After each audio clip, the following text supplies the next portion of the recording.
Hi, everybody. Welcome back to the Las Vegas Raiders Insider Podcast. I'm Hondo Carpenter, your Sports Illustrated beat writer covering the Las Vegas Raiders. Apologize about my throat, MJ. I'm struggling with strep throat, but I had to get this interview in. This young man I first met a few years ago. Many of you know that Pat Narduzzi and his wife Donna, the head coach at Pittsburgh, are great friends of my wife and I. And Pat's going to be coming on right after MJ today. But we were up there visiting him, and Pat grabbed on to MJ. He says, "Let me tell you about MJ Devonshire. This guy's going to be an NFL corner, and he's lean, he's mean, he's tough, and he's the guy every dad wants to be his kid." This is a Raiders seventh round draft pick that they stole. A lot of people had a fifth round grade. Remember, I don't care what media says. I want to know what NFL people say. And he's on with us today, the great MJ Devonshire. MJ, how are you, bud? I'm great. How are you? It's good to see you again. Yes, definitely. So, congratulations. You made Pat look like a prophet. And I know draft day is so hard, but when you go to a team whose defense is so built to your strengths, I mean, they want you on an island. They want you fighting in a phone booth that first 5 yards. That's you. I know you were disappointed with where, but how excited was it that you went to a team that you fit like a T? I was very excited. I know that they have not only do they fit my scheme, but it'll be similar to playing at Pitt. You know, they have a great front seven. They get after it. Guys like you watch guys like Max Crosby and the whole front seven, and they're just getting after the quarterback, and that always is great for a corner. It makes your job so much easier. So just being able to play on such a defense that flies around, and when I watch them, they having fun. That's a big thing. It just looks like a brotherhood, and it looks like they're having fun. And that was one of the things that caught my attention. Like, man, I can't wait to get out there and just have fun and go crazy with the guys. But definitely, it was a great thing to watch and be like, man, these guys do a lot of the things I used to do in college at my position. So it was just exciting that I got the opportunity to play for the Raiders. MJ, I want to get into a lot about you that I know that maybe most people don't in a good way in a minute, but I want to stick to football for a couple seconds. For you, when you watch you play, I mean, you can't teach 6'2" and a 4'3". You just can't teach it. That's God given. Yeah. And so for you, when you look at the fact, Patrick Graham, the best defensive coordinator in the NFL, after Antonio Pierce took over, the best defense in the NFL. How excited are you? Ricky Manning is the cornerback coach. How excited are you to play for Patrick Graham, Ricky Manning, and Antonio Pierce? Yeah, just super excited. I talked to Coach Rick. Man, we're excited. He has some plans. He's been asking me questions, and just being able to go over the playbook and seeing what we're doing. And Coach Manning, we're excited. I mean, I'm super excited to get started. I can't wait to get out there and get the ball rolling. Is rookie mini camp, is that going to be like Christmas to you?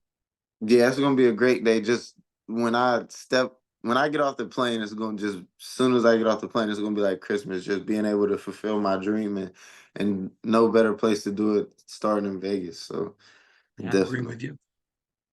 And, MJ, one of the things, and because Pat was a friend, I got to know about you from a non media standpoint.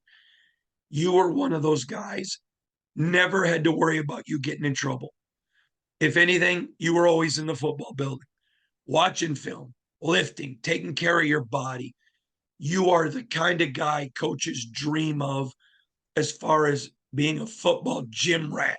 Now, I know your dad's a coach, and I know mama is in charge, but I want to ask you, how much did it make you just fall in love with the game being raised in that family? Because everything you did at Pitt said that's the guy you are. Man, growing up, I always tell people they be like, "When did you start playing football?" I started playing football at 3 years old. I turned 4 during the season, but I was initially my first couple games. I was 3 years old, and I didn't really. all I knew was my uncles played, my brothers played, my cousins played, my dad played, and I wanted to be a part of that. I didn't know anything else as a kid. It was just go out there and fulfill and do the things that they did. And I was out there. My uncles were linemen. My brother was a defensive end and a tight end. My dad was a safety. I have cousins that played quarterback. I wanted to play everything. It wasn't really about, you know, the X's and O's so much. It was just about trying to be like them. And I found my groove playing corner at a young age, and I was a quarterback and a receiver. So I found out I was a skill position guy, but it was just truly a love for the game, just watching them guys. It was all I knew. I thought it was what I was supposed to do. And so it was like second nature to I want to play football. And when my dad finally put me in pads, it was like, let's go do it. And I just was having a blast running around, trying to tackle people, just no business being out there, but being out there and just having fun. And that little kid right there was like it started a little bit before that, but that right there was like my thing when I was like, yeah, I want to do this for real. Pat has always bragged to me about your parents. Even, I mean, this was long before you were a Raider pick, and talked about, man, that kid has great parents. His dad was a coach, trained him right. His mom, he goes, what a blessing. So this was long before he even knew I was going to be covering you. He was bragging about your parents. Can you talk about your family, please?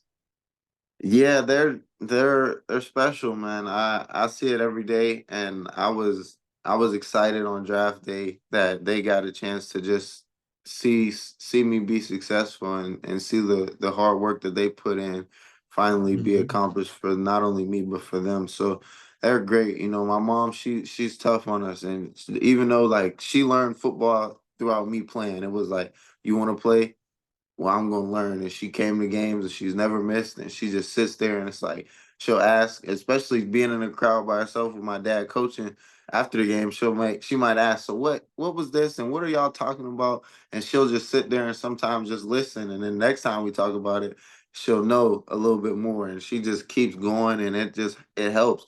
And she started as a younger kid, she would relate school and things like that because she knew how much I love football to football, and it just makes stuff so much easier. If I didn't understand something, it'd be like, well, think about it like this. If in football terms, it'd be this way, and then it'd be like, oh, it's just like that. And my dad, man, he was hard on me at a young age. I told him I wanted to play quarterback, and we were in the car leaving my first year practice. I was like, I want to start playing quarterback, and he was like, you know, it comes with that. Like you're the leader of the team. You're responsible for a lot of things. That's a lot of pressure. And I was like, I want to do it. He was like, you got to work for it. I was young, and he was like, you got to work for it. So after that, every day in the off season, we were out doing drills. I was doing push ups, doing commercial breaks at TVs. Him and my mom making sure I'm doing it. Not only him, but like I said, my mom making sure I was staying on his routine. And there was times when I didn't want to do it, but he made sure I fought through it and didn't let me allow myself to be lazy. And it was a big thing for me. And I now see it now. It's like back then I was like, man, I don't want to do this. I don't know why this man makes me. But I learned that you have to work for anything you want to go get. And sometimes you might not feel like it, but if you could fight through that and get through that, you're gonna be pretty special. MJ, I know that you're not stupid. You know 4.3 is blazing fast. I mean, you know it. Yeah. So you get to Pitt, and Pat's like, go do punts and kickoffs. You're going to be able to impact the Raiders in a lot of areas. Special teams is one of them. Will you talk about, because I think this comes from being raised by a coach. You understand the game is three phases: offense, defense, special teams. And Pat told me you don't like special teams. You love it. Talk about that. Yeah, it's like growing up in Alacopa, it was all we knew was win, and it's only 20 of us on a football team at a time. We're small school, but so everyone had to play special teams. You know, it was never a chance to take off. I was on every special teams in high school as a senior, except for punt team, and I wanted to be the punter. I had because I used to beg my dad, like, let me be the punter, please let me be the punter, let me get on punt team, and it was like every special teams wasn't looked at as a playoff. It was just because you had to do it. It's just we just doing what we supposed to do, and whatever it takes to win a game. So just when you keep the main thing, and that's winning football games. You understand that this is a play and this is a part of the game, and you can't take this for granted. And then when you get on the opposite side and you're able to return, it's like playing street football. Once you get the ball, it's just you and everybody's out there either blocking for you or trying to tackle you. It's like a free for all, and you get a little excited back there, like I get to make a couple guys miss and try to score a touchdown. So it's definitely exciting, and you know special teams is more fun than a lot of people think, but you have to be out there to experience the fun moments that if you know what I'm talking about, you get some fun moments on a special team. You're talking to Las Vegas Raiders seventh round draft pick MJ Devonshire from the Pittsburgh Panthers. MJ, I want to change directions a little bit. I think it's important for people to know about you and your approach to football. Antonio Pierce, I mean, guy wins Super Bowls. He was an undrafted free agent, tough as nails.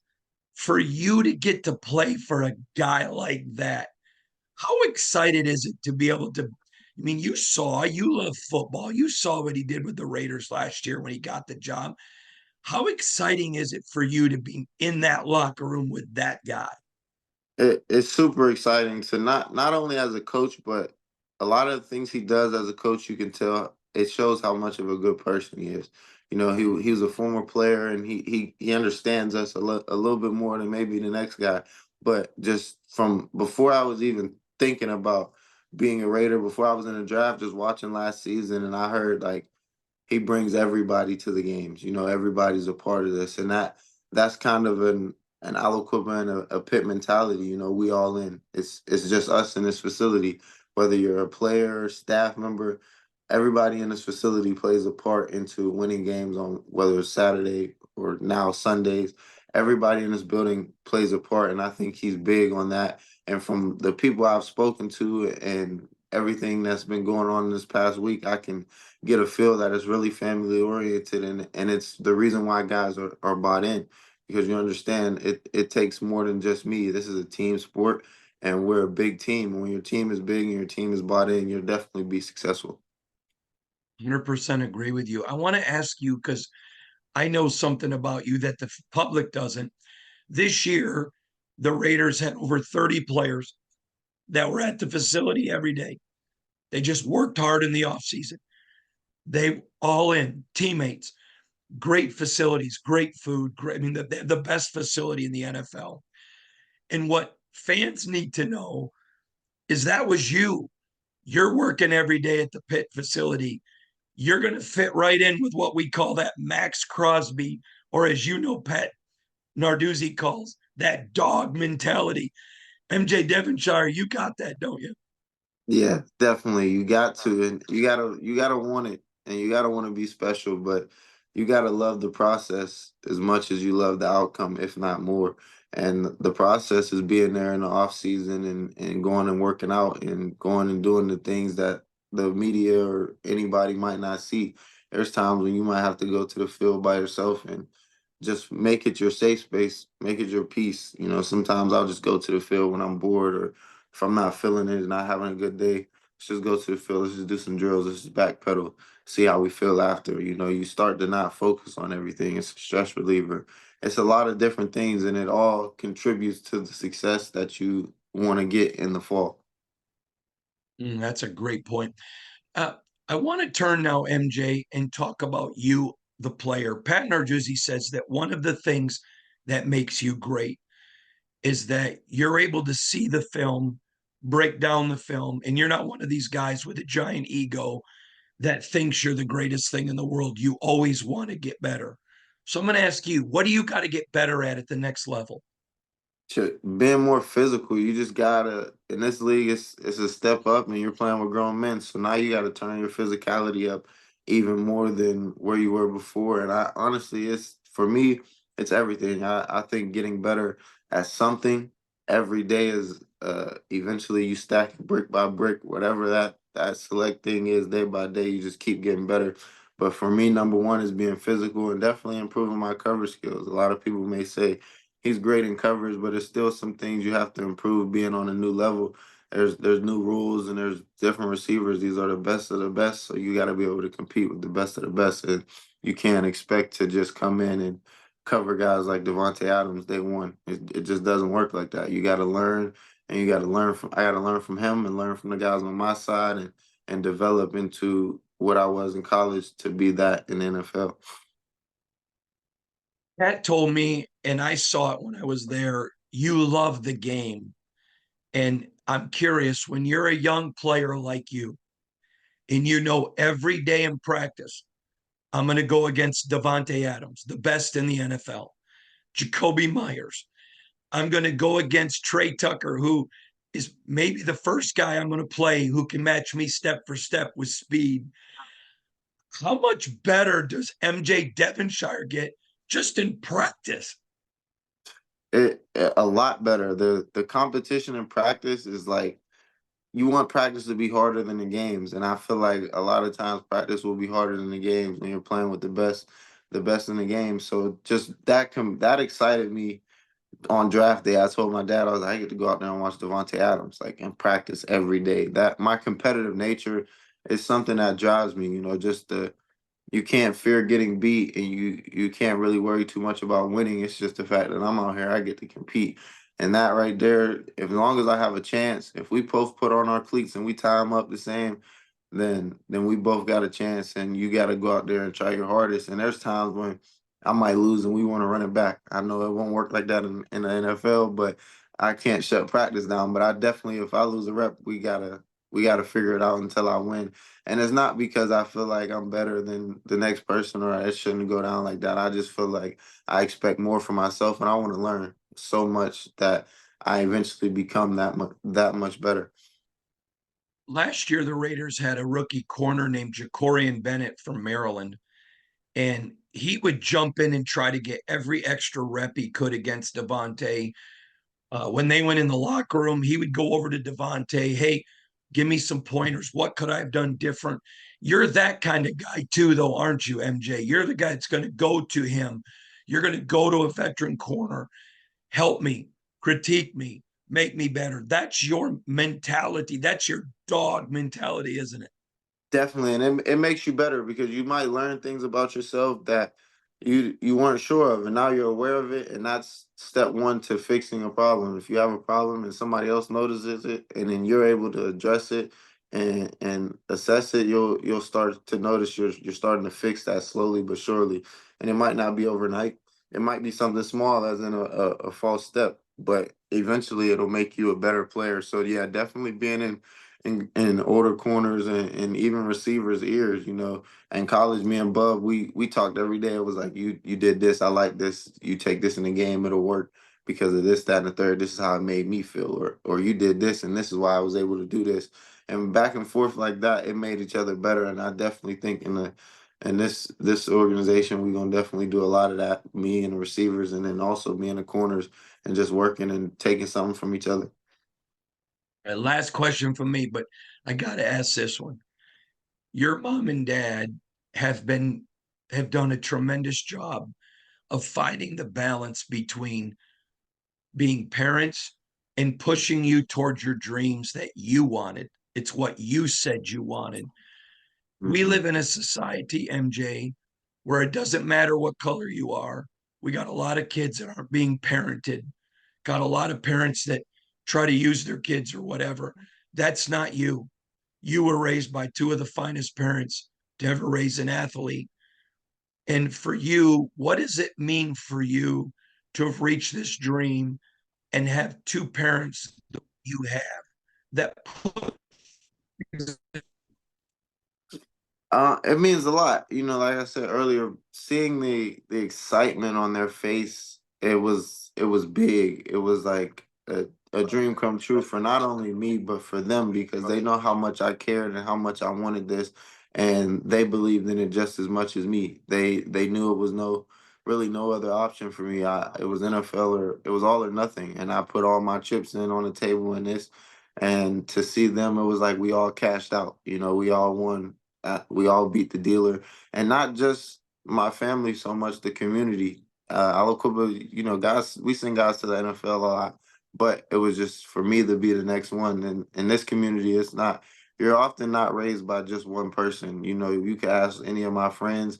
You may not have been just yelled at or even whooped by just my mom and dad. If I did something, it might have been one of my friends' mom, or you could be on the street like, oh, I can't do nothing here because my mom knows that person that lives there. My dad knows that person. It takes a village, and the whole community definitely did his part, and not only me but a lot of my friends and raising us. So we seeing them all so happy genuinely for me, and to also they don't even like they tell me all the time, I don't want anything from you. I just want to see you accomplish your dreams and live out your dreams. So just knowing that and seeing that, and you see people who cry, or my mom, just how happy she is, and my dad, he almost got emotional. Just like you never see those type of emotions but in special moments. And that was a special moment for not only me, my family, but the whole entire Aliquippa community.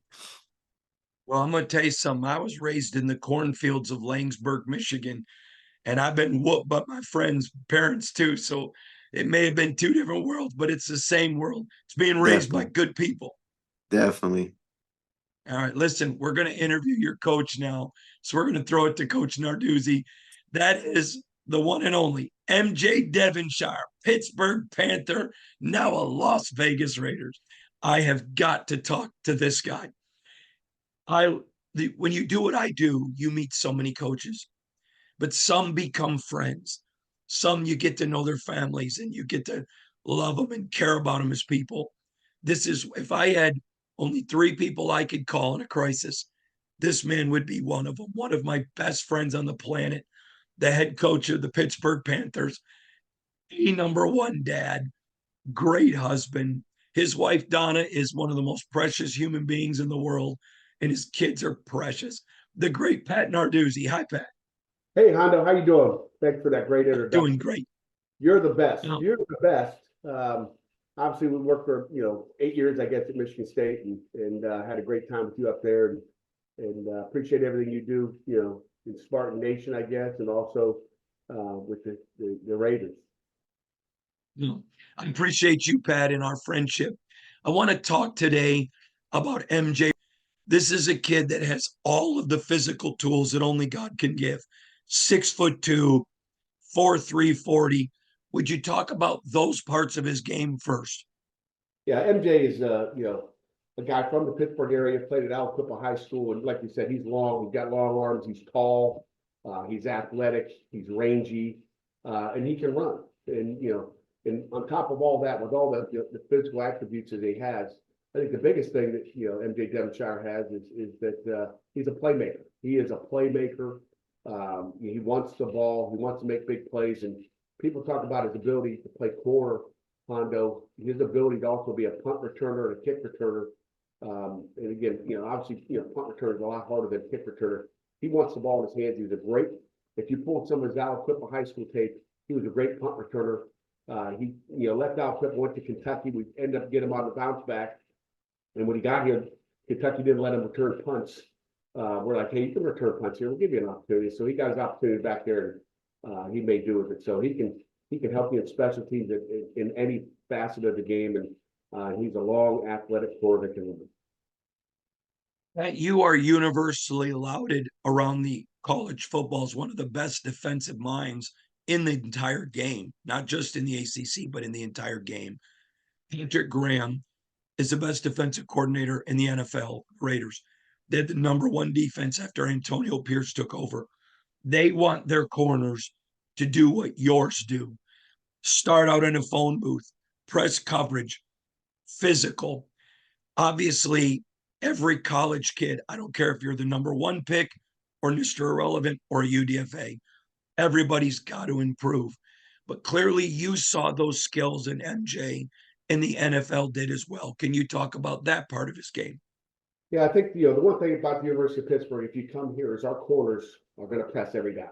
We're going to be pressed. We may bail, 1 out of 10 times, but we're going to be pressed up there. We're going to be in your face. And the one thing I can tell you about MJ, we know he can run already, and that's the number one priority for a guy that can press. because you're always going to get beat at the line of scrimmage. Can you make up the speed and get back in phase on the guy? But he could press and get his hands on you. But I think the most important, I guess, ingredient that MJ is going to have, like all of our corners that go to the National Football League, we've had quite a few since I've been in Pittsburgh. And you remember back in Michigan State with Dark Bernard and Trey Wayne, some of the corners we had there.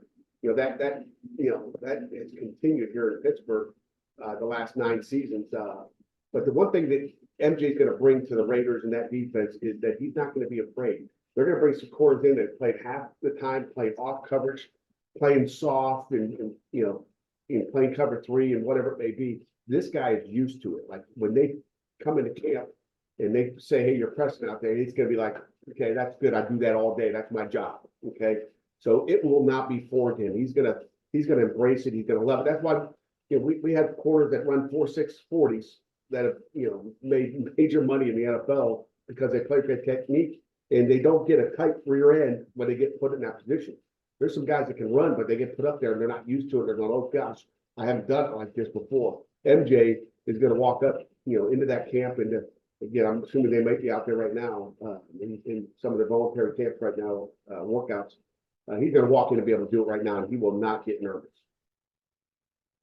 One of the things I've got a firsthand seat watching you is your coaches are very tough. In fact, I joked when Antonio Pierce got the job, he's a white U. He's very demanding, but he's very loving. His players understand. He'll put a boot in your butt and an arm around your shoulder. MJ can take the coaching that he's going to get in the pros because he got it at Pittsburgh, can he? No doubt. When you talk about toughness, okay, Pittsburgh's a tough city. I can't tell you what Vegas is like. And I know it's a fun city. But this young man, MJ, I guess he's an old man now. Not as old as you and me, Hondo, but MJ grew up in Aliquippa, Pennsylvania. It is a tough city. It's in the suburbs a little bit, but it is a tough steel city as well. So he can take coaching. His dad's a coach, so he's probably had his rear end, ripped by his dad, Marlon. He can take tough coaching. He's done that here at Pitt, and he'll continue to take that. He wants to be coached hard. He wants to be, talked to in a manner that is going to make him better. And I think he'll embrace that. And I want to talk to you now about the part of MJ that a lot of football fans wouldn't pay attention to, but it mattered to the Raiders. It's the quality of the human. They understand that Vegas is a city that offers a lot of distractions. This is a kid that wants to be in the building. He loves his teammates. He's a good kid. Would you talk about his character away from football, please? Yeah, I never thought about that, but I guess if I was the head coach of the Raiders, I'd think about I better get a guy that's going to be, I don't know about that square kind of guy, but a guy that's going to be locked in. MJ loves the game of football. He's not a big partier. Character-wise, you're getting the right guy that fits that city, in my opinion. And again, how guys can change. I don't think MJ is the type of guy that change. And he comes from a city that there's a lot to do here in Pittsburgh too. We do have a little casino right downtown by the stadium, but it's not like the Strip and everything you're going to get in Las Vegas. So, but MJ is a super person. I mean, he comes from a great family. His mom and dad have made sure he's done the right things growing up, and he's a kid that you're not going to have any problem with. I can promise you this, in my 3 years, whatever, it's been 3.5 years with MJ, never did he have one problem on the field or off the field, period. He's a do it by the rules. He's a rule follower, and he will never misrepresent, your program. That's awesome. All right. Last question. Give me a preview. How the Panthers going to be this fall. I can't wait. My kids all wear their Pittsburgh gear. You got to tell me how the Panthers going to look.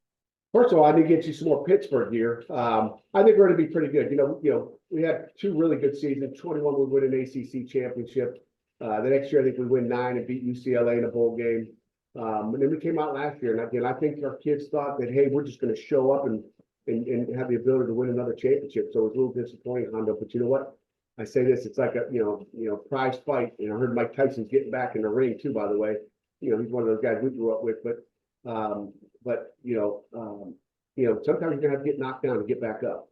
and we got knocked. We got knocked down. You know, we had some close games, and you know, we didn't pull through. I still think we played as tough like we need to, and you know, we had a great spring. We had a tough spring.